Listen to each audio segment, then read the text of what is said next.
Bro, menurut lo, high value man itu cowok yang kayak gimana sih? Gue akan share 4 fakta kejam dan brutal tentang high value man, tentang hal-hal pahit dan kenyataannya.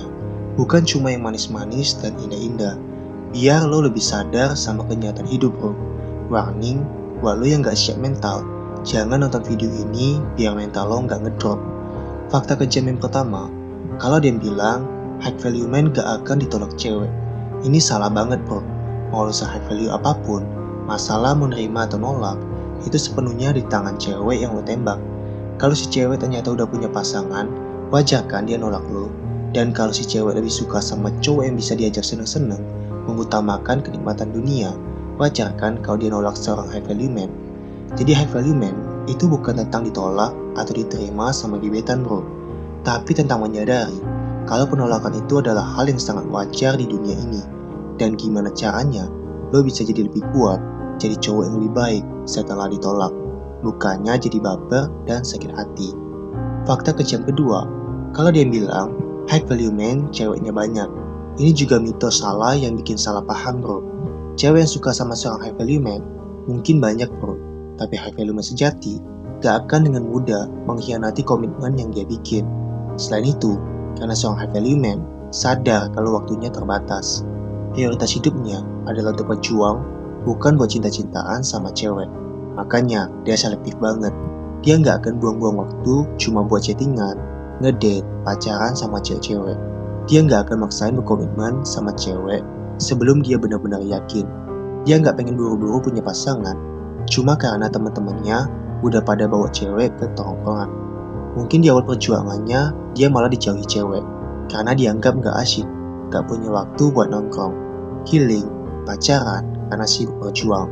Dan sekalinya dia nemu wanita yang tepat, high value man akan menjaga komitmen, kesetiaan, dan melaksanakan tugasnya sebagai pelindung dan pemimpin sebaik mungkin. Fakta brutal ketiga, kalau lo merasa bisa nyebut diri lo high value karena udah ngelakuin A, B, C, D, dan seterusnya, ini salah besar, bro. Faktanya, lo nggak bisa ngaku-ngaku kalau diri lo itu high value, bro. Pengakuan kalau lo ada seorang high value man datangnya dari orang lain. Tanda yang paling jelas, orang lain hormat sama lo, dan lo dianggap sebagai cowok yang bisa diandalkan, yang bisa kasih manfaat ke banyak orang. Jadi sebenarnya, cara paling tepat buat jadi high value man adalah pastikan lo kerjakan pekerjaan lo saat ini sebaik-baiknya, sampai lo jadi jago, dan lo bisa kasih manfaat ke orang sekitar dari pekerjaan lo. Kalau lo guru, jadilah guru yang jago memintakan dan mendidik murid-muridnya. Kalau lo pengusaha, jadilah pengusaha yang bisa membuka lapangan kerja, plus menyediakan produk yang bermanfaat buat masyarakat. Kalau lo kerja jadi driver online, jadilah driver yang bikin penumpang nyaman sampai ke tujuannya.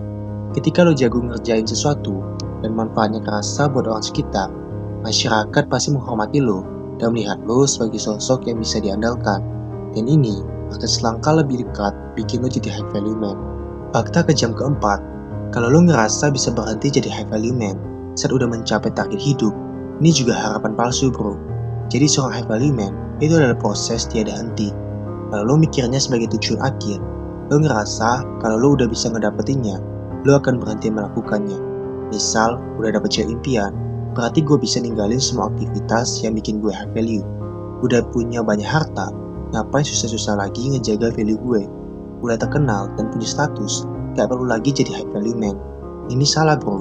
Setinggi apapun posisi lo di dunia ini, kalau lo berhenti ngelakuin hal-hal yang bisa bikin lo jadi high value man, berhenti olahraga, berhenti hidup sehat, berhenti berkarya, berhenti melakukan kebaikan, lo akan terjerumus lagi, bro. Lo bisa jatuh lagi, jadi orang jahat, bisa makin jauh dari kata high value. Jadi seorang high value man itu adalah sebuah perjuangan yang harus lo lakukan seumur hidup. Baru akan berhenti ketika ajal menjemput. Kesimpulannya, ini 4 mitos salah tentang high value man. Gua bongkar fakta kejamnya. Pertama, mitosnya high value man gak akan ditolak cewek. Faktanya, mau ditolak, diterima, itu ada di tangan si cewek. Yang nentuin lo high value atau enggak, ada cara lo menyikapi penolakan itu, bro. Kedua, mitosnya high value man itu playboy, ceweknya banyak. Faktanya, yang suka memang banyak. Tapi high value man itu hormat, setia banget sama komitmen. Ketiga, mitosnya kita bisa ngaku-ngaku high value man. Faktanya, pengakuan high value man itu didapat dari orang lain, bukan dari klaim diri sendiri. Dilihat dari respek orang lain ke kita, dan gimana kita bisa berbagi manfaat ke orang lain.